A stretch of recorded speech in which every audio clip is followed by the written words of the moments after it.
Thank you, Kumswa. P.T. Mhlanga has been in the music industry for quite a long time now, but not as an artist, but a manager assisting and sponsoring young up-and-coming musicians to realize their dreams of becoming established in the music scene. He was later inspired to record and release his own album titled Nkatanga, and this offering contains some of his most personal songs, such as Intombi, Miela Kurila, and Ba Ntabetse. Now, for more on this, we joined in studio by the man himself, P.T. Mhlanga. Baba Mhlanga, very good morning to you and welcome. Morning, my brother. Absheni.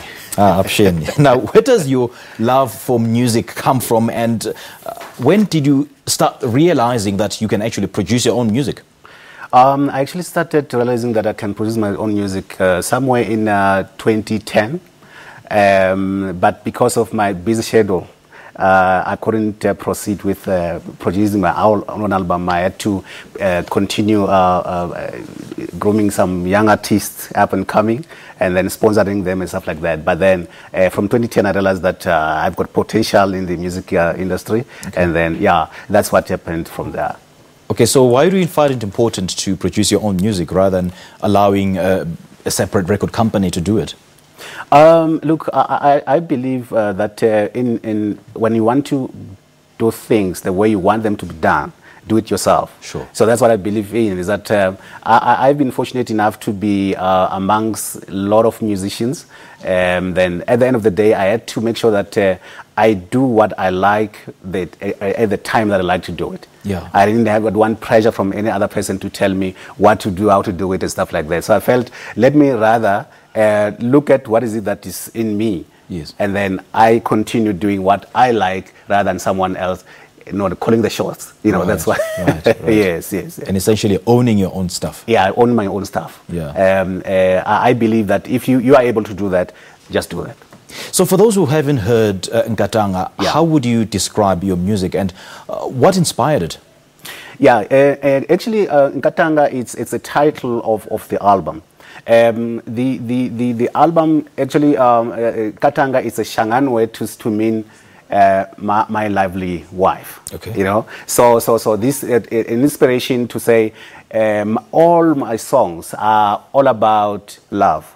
So it was inspired by love that I have from my own family. I saw, as I was growing up, my dad showing love to my mom. So it's inspired. It was all the music, all the songs were inspired by that. I thought you were going to tell me it was inspired by your own wife. Yeah, my family has given me a lot of support in whatever that I was doing up until now. So the Nkatanga song, actually, I'm looking at people nowadays. There's lots of violence, against women and stuff like that. So I said to myself, let me just write music that will inspire or kind of the love that people should be having actually to their families. And your full album is also called Nkatanga. Yes. Yeah. Yes. Do you want to take us through what inspired it and what one can expect to find in it? Yeah, from the album, actually, as I said, all the songs are about love. The songs like Intombi, it talks about a guy that wants to marry a lady, but the lady is from a poor background, and people are saying she's not educated and whatever. I said, but if you love the lady, go for it. It's all about you, not somebody else. So the inspiration about the whole album is all about love. People should appreciate the other person. They should appreciate, because there's another song called Ba Ntabetse. Ba Ntabetse is like, when I walk down the streets of Africa, people show me love. There's this word people are calling each other kwerekweres and stuff like that. I said, then let me write something that will unite all the African people. I mean, we wouldn't be finding ourselves in the current turmoil that we find ourselves in if we loved each other the way that you're describing it, hey? Correct. You've also worked with the likes of Cloud Nsega, Kenny Baloyi and Jeff Maluleke, to mention only a few. How was that experience? Oh, those are legends. I grew up watching Jeff Maluleke, liking his music. So I was so lucky because we are from the same village. So when the time came, I said to myself, let me rope in this legend so that we can sit down. It will teach me here and there how are the ropes of music. Yes. So Kenny Baloyi is also played with a lot of international bands, and Zeka is actually from Congo. He's one of the guys who actually played lead guitar on the album. So they inspired me a lot. Actually, there was a time when I wanted to give up. They said, "No, man, hold on, just push on," because they've got experience on this. Because sometimes you get frustrated, but then with those experienced people, you find that you are able to hold on. It was a life-opening experience when I was working with these legends. And apart from holding on, what are some of the challenges that you've encountered in the not-so-friendly South African music scene?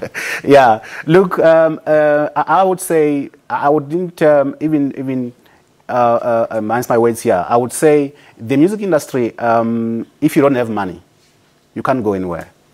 Because recording an album on its own needs a lot of money. Releasing the album, the songs and stuff like that needs a lot of money too. So I encountered some of the problems where, because I'm Shangan speaking, and when you get to some other, as I'm saying, Bantabits, when you get to some other, there may be radio stations which are not Shangan speaking radio stations, there's those kind of things where you say,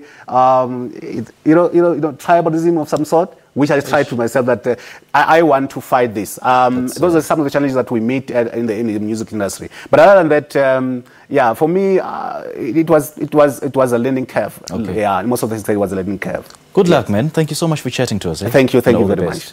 That was a musician and record company owner, Mhlanga. He was just speaking to us about his journey in the South African music industry, and he also touched on his latest album titled Nkatanga. We'll have more after this break.